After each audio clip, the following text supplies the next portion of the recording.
Okay, ladies and gentlemen, good morning, bonjour, buongiorno, buenos dias, bon dia, guten morgen, Ohio, gozaimasu. It doesn't matter where you are in the world.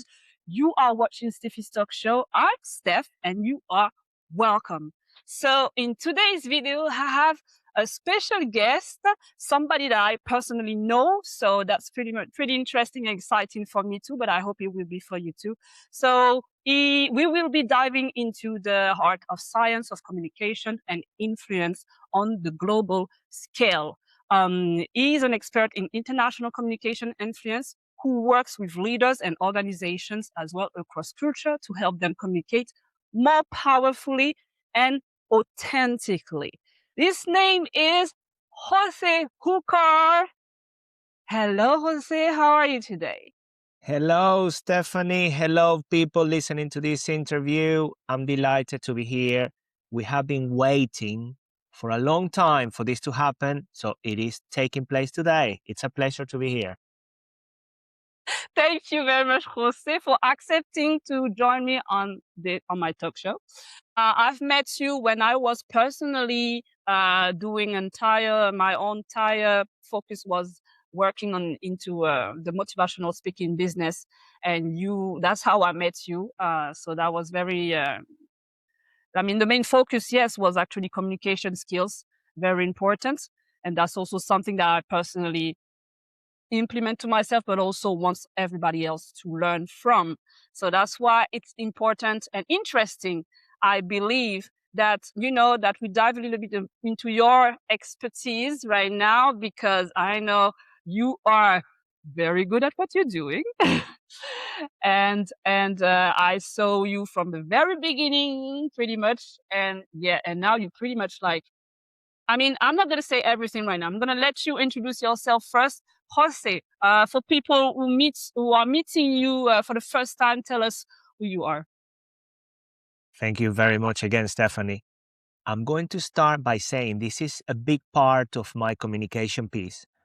I am a Venezuelan who lives in London and who years ago married a Colombian lady. That is my personal piece. And for over 10 years now, I've been supporting businesses, individuals, leaders, entrepreneurs to communicate with impact and confidence. And therefore, I've got my Impacto, which is in Spanish with the little world, which is what I do day in and day out. And when I say impact, always the premise is being intentional with your communication. And whenever you engage with someone, leave them a bit better off. That's what impacto means to me. That's my short intro. Okay. And who mostly, let's say mostly, I know you have a large panel of clients, but who do you work with mostly? You mean in terms of names of the brands I work with? Or Yes, people yes. within? Okay, well, I work with Procter & Gamble. I work with Cupra, which is part of the Volkswagen Group. I work with DAF Trucks. I work with different organizations from different fields. So I work with creatives. I work with marketing. I work with loads of engineers as well. So people that actually have to digest loads of data and present it in an engaging way. Oof, who else? I work with Amazon. I worked with big, small organizations. I think I need to send you a list because I don't remember them all, but it's been some very big Yes. organizations, and I've also had the opportunity to work with very small ones. And it's always interesting either way. Yeah. That's okay. We're not gonna go into all your list, but yeah, that's quite an interesting list. To be honest, you work with Amazon in the UK. That was Amazon Europe. I was a specific set of sessions that we did around communication and how to communicate with impact, how to be more comfortable communicating with their managers. So these people, they weren't managers themselves. They were actually working under their managers and leaders, and they wanted to communicate more effectively. And I run a couple of sessions across Europe virtually, which was very interesting, having people with different accents, different parts of Yeah. Europe, with their challenges, with their mindsets, with their accents, which is what makes these sessions very interesting. Yeah, exactly. Yeah, well, Europe is full of culture, full of people pretty much from everywhere. I do love Europe as well. I think there is a slight difference between Europe and the UK in terms of mindset, a little bit, but still very culturally fulfilled areas. But let's step back a little bit in terms of, because you're doing well now, but and I know you are Venezuelan. When exactly did you arrive, I would say, in Europe, and actually how everything started? Why did you specialize in this particular skill in terms of communication and influence? So how everything started? Yes. Okay, I'm going to make this as concise as possible because there is a lot of history. Okay. Everything started for me, Stephanie, when I was 5 years old. I'm having a conversation with my mom. I don't remember anything else, but my mom is asking me the usual question you ask children: what do you want to be when you grow up? And I didn't say, I want to be a lawyer, mom. I didn't say, I want to be a doctor. I didn't say, I want to be an engineer. I said to my mom, Mom, I want to be international.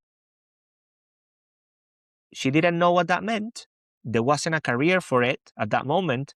But eventually, that sat in the back of my mind for many years until I had the opportunity to travel to Sweden as an exchange student in 1998, which opened my eyes to new cultures, meeting people from all over the world. That's where I started to learn my English. And I did loads of presentations in English. And also when I learned a little bit of Swedish across Sweden. So Nice. that gave me the ability, the skill to present in front of people, regardless of the audience and the accent I had, and even the language. Okay. Then when I went back to Venezuela, all I wanted to do was to study international business. I did it. Then in 2006, I left Venezuela, went to Spain. I did a master's degree in international business in Spain. And in 2007, I met a guy called Alan on a quick bus trip from one city to another. And speaking about influence, in less than an hour, he persuaded me, or I would say influenced me, to come to an interview in the UK and to start working for him. Okay. 10 years later, I decided to move away from working with him and the business, and I set up my own business, which became all about presentation skills. And then it evolved into one-on-one communication, coaching, mindset, leadership, difficult conversations, sales, and it keeps on growing. So I don't know where the limit will be, but I keep on learning, I keep on applying, and I keep on creating new programs based on the needs of my audience. So that is a bit of a recap, but I needed to start when I was 5 because that's where it all started. Wow. Okay. All the way from Venezuela. That's interesting. Okay. Um, wow. What would you say where the limit is? We don't have any limit, right, in what we do. Exactly. So there's no limit. That's why I don't know what's happening next, but hey, I keep on growing, adapting, and providing what my audience Yes. is asking me I for. don't like the idea of saying there's a limit. There is no limit. I mean, as long as you keep on learning and practicing and growing, let's go. Keep moving. Let's go. Yeah. Absolutely. So, okay, let's talk about influence mostly and specifically when it comes to communication blind spot. Do you see what type of blind spot do you see most often in founders when they pitch to investors or strategic partners? This is something I see not only with founders and during pitches, in presentations in general. I also work with a lot of leaders and salespeople that want to sell their products and services. And one of the things I find is that we naturally go into pushing information and overloading the audience with the information we want to convey. Okay. When in reality, it's okay to do the push, but we need to do a lot of pulling in order to understand how the message is landing and what we need to tweak. because the only reason why we're pitching is not to sell what we do, is to solve the needs of the person or the people who are listening. So moving away from too much information dump towards more pulling, understanding, and adapting the message. That's what I tend to see over and over again. Slides full of information, generally focus on the slides, not enough focus on the audience. Wow. Okay. Communication is a very important skill in everything that we do, right? Whenever it's professional or personal, in relationship as well, love and everything. And tell me if I'm wrong, but I feel like majority of people doesn't have the basic skills of communication. Agreed, Stephanie. And one of the reasons why is because when we go through school, we are not taught how to communicate. We are not taught a very important skill. And the way in which we do it is by modeling the people we see. And the people that are surrounding us generally are not very good communicators. And therefore, we do what we can, but we never get to actually improve the skill or even master it. Okay. That's why I decided to do what I do, Yeah. because it doesn't only enable me to help people, but the thing is, I'm learning about myself every step of the way. So communication becomes a self-development journey. For anyone listening, you begin to improve your communication daily. It will be uncomfortable, but it will help you develop as you also develop others, which is a powerful thing to do. Correct. So in high stake rooms, when what matters more are those three, mostly three type of communication skills, which are confidence, clarity, and credibility. Can you tell us why? Yes. First of all, confidence is key because it will give us the ability to be there and express our ideas. But then it's important not to fall on the overconfidence trap. And then, because that can create disconnection as well. And also, we may not prepare as much as we should. So confidence should be that sweet spot that we all find where we feel comfortable presenting our ideas to the audience. That's the one thing. So find your sweet spot when it comes to confidence. The next one you said was clarity. Yes. Yes, I will say less is more in communication, and delivering a message that people Less is understand more. is key. Yes, Okay.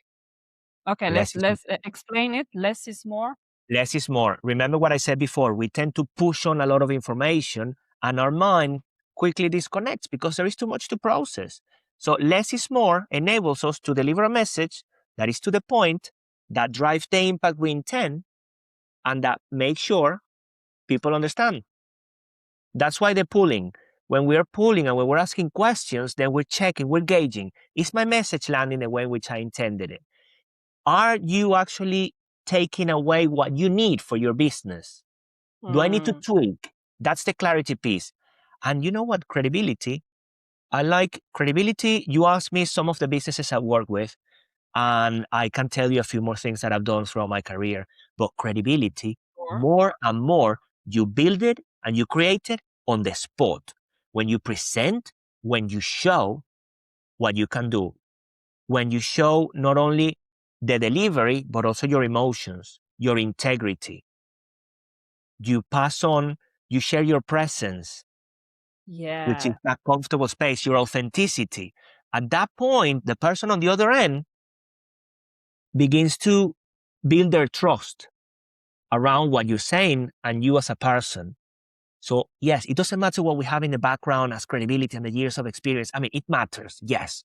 But the most important thing is building the credibility on the spot. And to do that on the spot, you need to be present.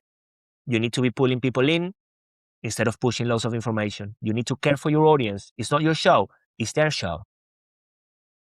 Nice, nice. I like it. It's their show. Let's go. It's their show. Okay. Okay, so I want to talk about a little bit more on one of those three specific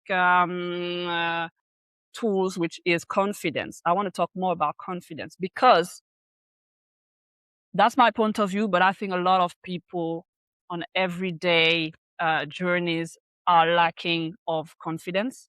This is also, in addition to communication skills, I think this is also because of the fact that a lot of people are not confident in themselves most of the time. So tell us, I would say, okay, for somebody that doesn't know how to build confidence, is not confident on himself. So how can he get there, at the point where he can develop that skill?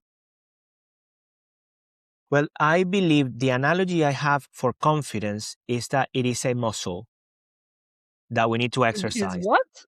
A muscle Ah, okay, it is muscle, that, yeah? yes, that we need to exercise. And it is also contextual. So we can be confident in certain areas of our lives and we may not have confidence in some others.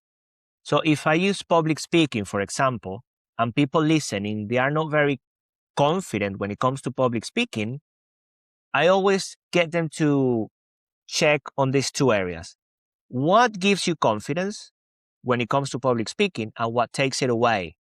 It's an awareness piece. Oh, you know what? If I start practicing more, maybe my confidence will grow. One thing that takes my confidence away is the audience not being interested. Right. So, what can Mm, you do in order for your audience to be more interested? So, you start using what works, you do more of. What's not working, how can you solve it? That can be a okay. starting point. Also, I've always believed, and this is how I built my career, it's important to do things that scare you a little bit. If they scare you too much, you may not do them. But if they scare you a little bit, go.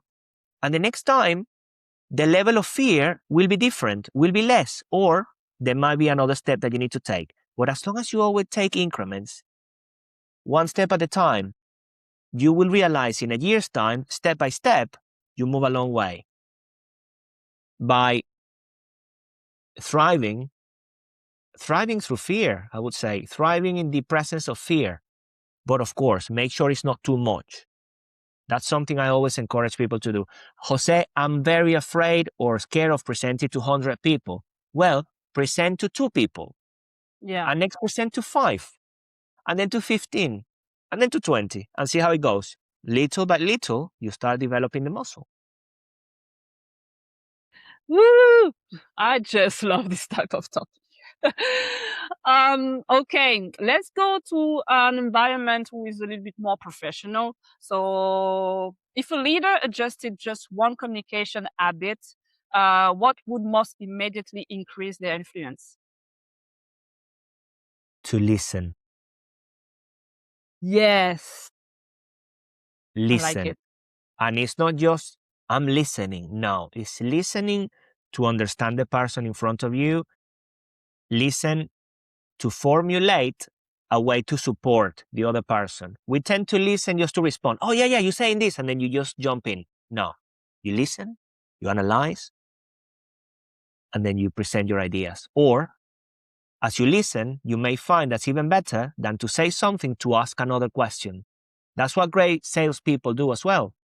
They listen and ask good questions in order to then present their message to appeal to the needs of the person in front of them. So that applies to sales, that applies to leadership, that applies to Yes, relationships. People, listen to understand. That would be my top one. yes, and it's a very good one to listen. I think this is also something that is missing a lot within the working environment in general. There's like a gap between the leadership and actually, employees and the staff in general. Uh, and the majority of the management are not actually listening. And again, we are not taught how to listen either. We live and we operate in fast-paced environments. So what do? We push information. Stephanie, what do I need to do? And you tell me. Sir, what do I need to do? And you tell me. This is what you need to do, and they direct me. which it's also good, but not all the time. How about the pull? How about the listening? How about the question? How about Yeah. getting me to think instead of telling me all the answers? Yes. How about all of this? It's kind of like a big list of how abouts. But yeah, um, as a leader, how should leaders adapt their message across culture without losing their authenticity? That's actually a very interesting question because as a leader, it's good, of course, to you have a message you want it to come across, but you still have to manage as well, kind of like your image and your authenticity. So how is it possible? Yes, I always support integrity as a value. So a leadership value that's very important is integrity. And the other one, honesty. When we have integrity and honesty, then we can communicate in a way that is authentic. To complement this piece, what is the intention? Even before you think about adapting or not adapting your communication, what is the intention behind your message? And as a leader, the intention behind your message should be to positively impact that person, or should be to drive a behavioral change, or should be to get that person to understand something under a different light. But it's always towards motivation, development. So you think, what do I want that person to do differently? And there, at that point, I begin to adapt my message. And then I gauge, how is it landing? What feedback am I getting in return? So integrity, honesty, and intention would be the key elements that I would recommend because that's what builds trust. Okay, let's focus now on the influence part. Is influence built quickly or earned slowly over time in global environments, as per your opinion? Yes, in my opinion, you can create quick impact. Okay? You can communicate with someone in a way, and then that people take something from that conversation and they feel better. That is impact. Now, long term, the consistency of positive impact that you have on individuals, it's what makes you influential. So I've always considered influence a bit of a longer term thing. Okay. So you start creating impact, the consistency of that impact long term, of course, as long as it is positive, becomes positive influence. So it has to do with the consistency Yeah. of behaviors as well. That's my version of it. That's how I teach it. That's how I speak about influence. Okay, excellent. So now let's wrap up a little bit. So what communication skill will matter most for global leaders over the next 5 years? I think I've shared a few. I mentioned listening. I mentioned the pulling. Here is another one: the ability to have difficult conversations. Ah, so that will go down to negotiation skills, right? Negotiation skills, feedback skills, performance management True, for the true. people you work with. So, depending on the context, being okay, having a conversation where you feel uncomfortable, that is a powerful skill and it can drive great change and it can make you very influential as well. It's about managing those conversations. Okay.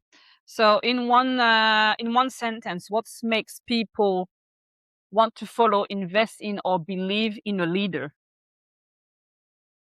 I'm going to say for this, there are many things in there, but I would say consistency of behaviors. Consistency of behaviors. I have a little question about this one. Yeah. Consistency. You said consistency Of of behaviors. what? Of Of behaviors. behavior. Okay, Yes. but what if the behavior is not a good one? Like consistency of behavior, it has to Exactly. come from a good behavior first. Absolutely. It needs to be, for instance, ask me the question again. What makes people wants to follow, invest in, and believe in a leader? Exactly. Invest and believe in leadership. You say something and then you do it. And you do that consistently. So you stick into your own word. It's something that tends to build trust and then we follow. Of course, it has to be good, it has to be positive, it has to be well intended. But there are people out there, I'm speaking about good leadership, by the way. There is bad Yeah, okay, leadership. yeah. And then we trust. I've had leaders in my career that they say one thing, they do another, or they turn up one day and the way in which they show up is not consistent. That creates distrust. When that person is always sticking to what they say, it creates a path which we tend to trust. It creates, people become reliable. Okay. Before finishing this interview, I had a question for you that is more personal, I would say, because you're from Venezuela. So, what do you think about it? Let's talk about what's happening a little bit today, right? What do you think about the situation now in Venezuela with the American leadership style, I would say? Well, how do I answer that one? I've been away from the country for way too long to be able to provide a very objective response. For what I've seen and the Venezuelans have spoken to, they are happy with the change. Yes. That's all I can say from where I sit because I don't have a lot of family left in the country. I haven't been Okay. there since I left. But some people say they appreciate the change because the country needed a change. But then that's all I can provide at this point. To the funny part now, I would say. And I'm gonna start with our little hot seat fire game where Let's see. I ask a question and you just answer whenever comes to your mind. It's just for fun. So let's go, let's get started. First questions. Influence or authority? Which is more powerful? Influence. You can say a little bit of why. You want? Okay, you want me to? I thought it was just a quick one.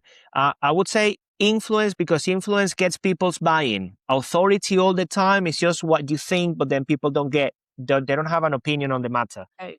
Makes sense. Influence is easier. Okay. Which ones matters the most? First impression or last impression? I would say both. Both. You need a very good first impression and you need to leave that impression at the end as well. So I always say start on a high, finish on a high. Okay. Confidence or competence? What do people respond to first?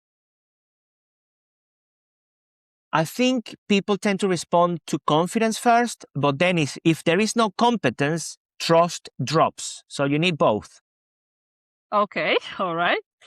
One word that defines great leadership. It's taking a little bit too long. One Here we go. word, Here we I would go. probably say feedback. Feedback is good. Yeah, good feedback. Feedback? That's the one word for great leadership. For That's great the one. leadership, the ability to provide great Feedback. feedback to the people you lead, ongoing feedback, developmental feedback. Okay. All right. A pause in a conversation. Is it powerful or awkward? If you feel okay with the pause, it generally lands well with the audience, as long as it isn't too long. But yes, pausing is important. Give people the time to process what you're saying. Okay. You need to choose one between the best communication skills between listening or speaking. Which one is the best? Listening. Ah, really? Okay. One habit that instantly weakens credibility. One habit that weakens credibility. Not enough preparation can weaken credibility. Yeah, what else? What else would I say that weakens credibility when you're communicating? Not believing in yourself weakens credibility. Yeah, true. That's actually a good one.